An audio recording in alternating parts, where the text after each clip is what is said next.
Audi RS3, the best sounding hatchback ever.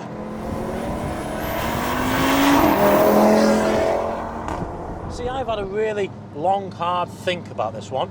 The VR6 Golf, that's up there. The Mark II Focus RS, that's also there as well. But this generation RS3 8V pre-facelift is the best sounding hatchback ever. This one's getting the title, so I think it's only fair for you guys to sit back and just listen.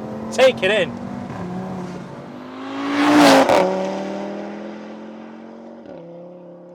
Okay, yeah, I know we're cheating. Obviously this exhaust system isn't standard one bit. It's got a few modifications which we'll come on to later.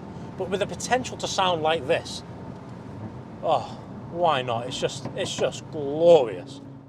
So this is the Audi RS3 8V pre-facelift. And let's get the first obvious thing out the way. The colour, it's called Glut Orange. It's a 1 of 4 in the UK, so I believe, of the pre-facelift. Now, I'm not just saying this because it's right here, but I think this is the best looking Audi RS3 they've ever made. It's definitely a timeless design. And here it is, dubbed the Mini V10, the CZGB engine, 2.5 litre, 5-cylinder unit.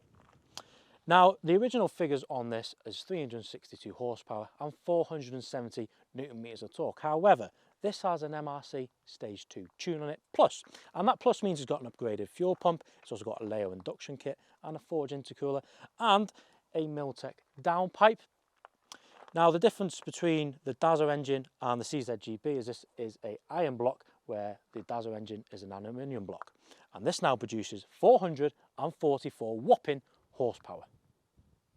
Look at this car's stance. Look how well it sits. That's because it sits on Bilstein B16 coilovers, but as we come down here to the wheels, it sits on 20-inch OZ Super Turismo Dakars, and behind them sits 8-pot calipers. You don't really need to upgrade them when you've got 8 pots. However, the discs have been upgraded. This car is dripping in modifications.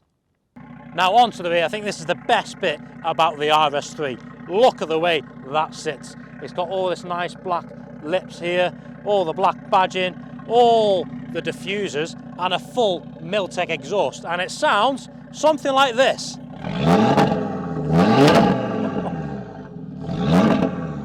Beautiful German 5-pot.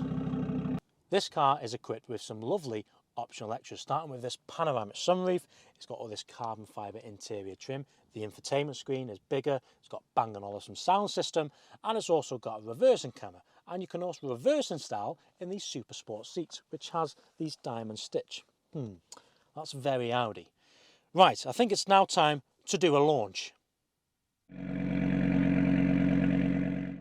Here we go, it's now time to test the 0 to 60 time. Now, originally, this is 4.3 seconds, but that's in stock format. And obviously, you know what modifications this has. To put this in launch control, gearbox has got to be in S, dynamic mode, traction control off, left foot firmly down on the brake, engage launch control.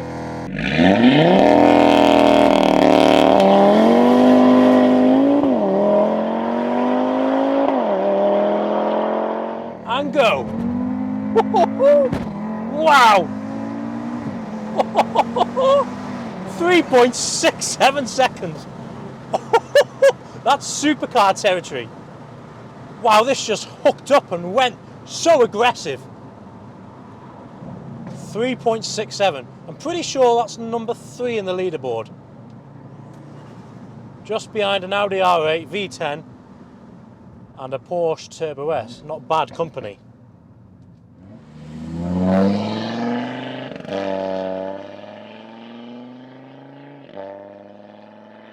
Now, at the time of this car being in production, it was the world's most powerful production hatchback. Can you guess what's overtaken it now? The Mercedes A45S. But what a title to have! I'm sitting in the world's most powerful hatchback of its day. Yeah, you celebrate with fireworks.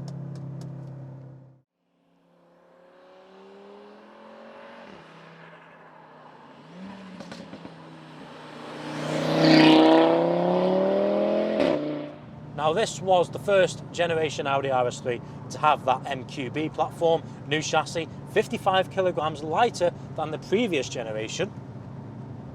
But still, it was still famed and notorious for being a bit of an understeerer. However, this car has it ironed out.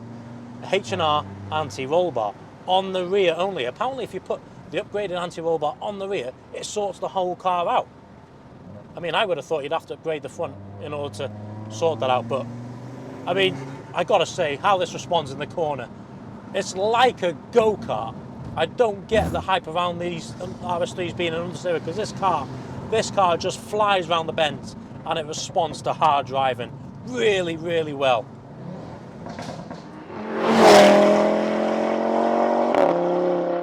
The gearbox, 7-speed S-tronic. I must say, I'm a big fan of this.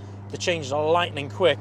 If we put it in S, which it is now, you know, the kick down, it's brutal.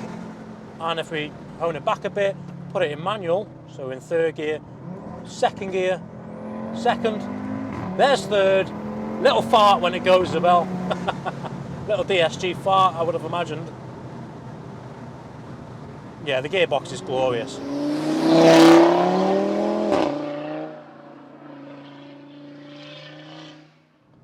Now the pre-facelift 8V RS3 you can pick up for around 27 grand for a decent one. But I think that's good value for money.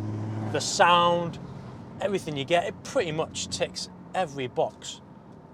And it just boils down to what type of spec you want. If you want a colour like this, then you're going to pay the best part of 30 grand, potentially even high 30s, obviously for a 1 of 4 car. Driving position is good, you really do sit nice on the road, and the suspension too, the feedback you get from those Bilstein B16s are just awesome. Great mix between comfort, performance and sharp edge precision. And I gotta say, on a hot day like today, the air conditioning is good. So if you're planning on taking this abroad, or you're watching this from abroad, the air conditioning is rather quite nice.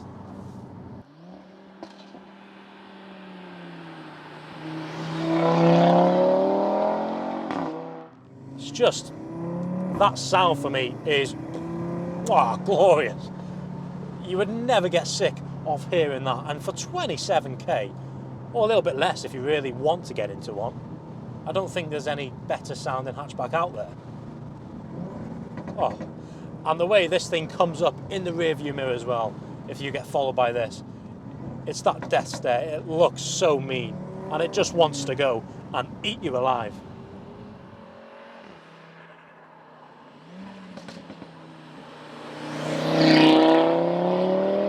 And there we are, the best sounding hatchback ever. If you disagree with me, I'd be interested to see what you think is the best in the comments. Thank you for watching today, and we shall see you next week. Like and subscribe. See you soon.